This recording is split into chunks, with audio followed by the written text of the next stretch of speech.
बच्चों, आज हम मेरा बचपन पाठ के बारे में जानकारी प्राप्त करेंगे। इस पाठ के लेखक है अब्दुल कलाम। अब्दुल कलाम जी का जन्म 1921 में मद्रास राज्य के रामेश्वर कस्बे में एक मध्यम वर्गीय परिवार में हुआ था। इनके पिता का नाम था जैनुलब्दीन।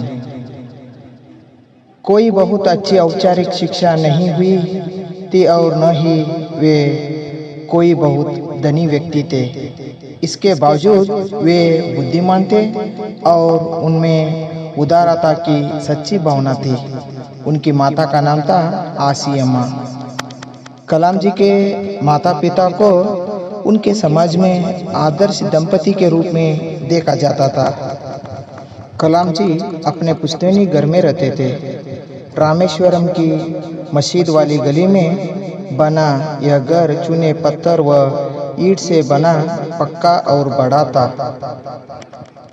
कलाम जी के पिताजी आडंबरहीन व्यक्ति थे और सभी अनावश्यक एवं ऐशो आराम वाली चीज़ों से दूर रहते थे, पर घर में सभी आवश्यक चीज़ें समुचित मात्रा में सुलभता से उपलब्ध थी।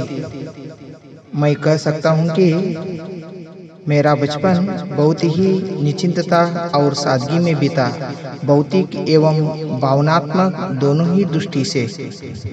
कलाम जी अपने माँ के साथ ही रसोई घर में नीचे बैठकर खाना खाया करते थे। उनके सामने केले का पत्ता बिछाती और फिर उस पर चावल एवं सुगंधित स्वादिष्ट सांभर डालती। साथ में घर का बना अचार और नारियल की ताजी चटनी भी होती।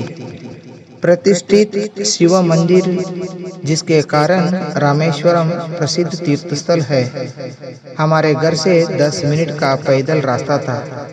जिस इलाके में हम रहते थे वहाँ मुसलमान बहुत लोग रहते थे, लेकिन कुछ हिंदू लोग भी रहते थे। अपने मुसलमान पड़ोसियों के साथ मिलजुल कर रहते थे। हमारे इलाके में एक बहुत ही पुरानी मस्जिद थी, जहां शाम को नमाज के लिए मैं और मेरे पिताजी दोनों जाते थे।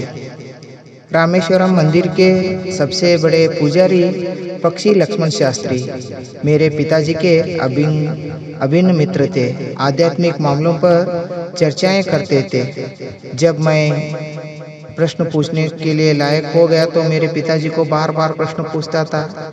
नमाज के बारे में पूछा तो मेरे पिताजी ने कहा, जब तुम नमाज पढ़ते हो तो तुम अपने शरीर से इतर ब्रह्मांड का एक हिस्सा बन जाते हो, जिसमें दौलत, आयु, जाति या धर्म पंथ का कोई भेदभाव नहीं होता। कलाम जी के पिताजी सुबह 4 बजे नमाज पढ़ने के साथ शुरू हो जाती थी। नमाज के बाद वे हमारे नारियल बाग जाया करते थे। बाग घर से करीब 4 मील दूर था। करीब दर्जन भर नारियल कंधे पर लिए पिताजी घर लौटते और उसके बाद ही उनका नाश्ता होता। कलाम जी अपनी विज्ञान एवं प्रौद्योगिकी की सारी जिंदगी में पिताजी की बातों का अनुसरण करने की कोशिश की है और बुनियादी सत्यों को समझने का प्रयत्न किया है। ऐसी कोई दैवी शक्ति है जरूर हमें भ्रम, दुखों, विषाद और असफलता से छुटकारा दिलाती है तथा सही रास्ता दिखाती है। पिताजी ने लकड़ी की नौकाएं बनाने का काम शुरू किया। उस समय मैं 6 साल का था। ये नौकाएं तीर्थ यात्रियों को रामेश्वरम से धनुषकोडी तक लाने ले जाने का काम आती थी। वहाँ स्थानीय ठेकेदार अहमद जलालुद्दीन के साथ पिताजी समुद्र तट के पास नौकाएं बनाने लगे। अहमद जलालुद्दीन की मेरी बड़ी बहन जोरा के साथ शादी हो गई। पिताजी का कारोबार काफी अच्छा चल रहा था। एक दिन 100 मील प्रति घंटों की रफ्तार में हवा चली और समुद्र में तूफान आ गया। तूफान में सेतुकारोही के कुछ लोग मर गए। हमारी नावें बह गई। उसी में पावन पुल भी टूट गया और यात्रियों से भारी ट्रेन दुर्घटनाग्रस्त हो गई। तब तक मैंने सिर्फ समुद्र की खूबसूरती को ही देखा था। उसकी अपार एवं अनियंत्रित ऊर्जा ने मुझे हतप्रभ कर दिया। अहमद जलालुद्दीन मेरे अंतरंग मित्र थे। वह मुझसे करीबन 15 साल बड़े थे और मुझे आजाद कहकर पुकारते थे। हम दोनों रोजाना शाम को दूर तक साथ घूमने जाया करते थे। ज्यादा आध्यात्मिक विषयों पर चर्चा करते थे। अहमद जलालुद्दीन के बारे में बताना हो तो अंग्रेजी में ऐसे ही एक व्यक्ति थे। वे लिख सकते थे और मेरे संबंधियों जलालुद्दीन के बराबर शिक्षा का स्तर किसी का भी नहीं था और न ही किसी को उनके बराबर बाहरी दुनिया के बारे में पता था। जलालुद्दीन मुझे हमेशा शिक्षित व्यक्तियों, वैज्ञानिक खोजों, समकालीन साहित्य और चिकित्सा विज्ञान की उपलब्धियों के बारे में बताते रहते थे। कलाम जी को पुस्तक एक दुर्लभ वस्तु की तरह हुआ करती थी। वहाँ एक स्थानीय स्तर पर एक पूर्व क्रांतिकारी या कहिए उग्र राष्ट्रवादी STR मानिकम का निजी पुस्तकालय था। उन्होंने मुझे हमेशा पढ़ने के लिए प्रेरित किया करते थे। वहीं पर पढ़ने के लिए किताबें मैं हर दिन लाता था। मेरे जीवन में प्रेरित करने वाले या गहरा असर पड़ने वाले मेरे चचेरा भाई शमशुद्दीन थे। वह रामेश्वर में अखबारों के एकमात्र वितरक थे।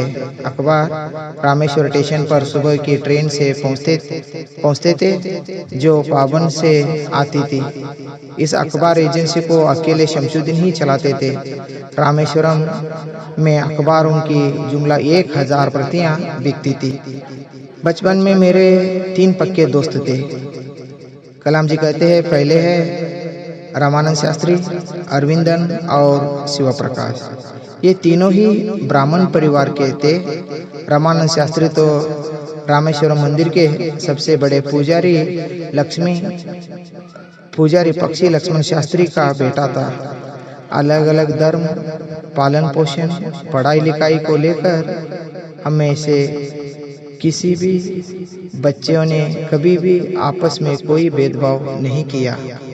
इस पाठक का यही आशय है कि भारत के राष्ट्रपति कलाम जी जीवन का एक साधारण सा उदाहरण है। उनके माता पिता का परिश्रम, आडंबरहीन जीवन सबके लिए आदर्श प्राय है।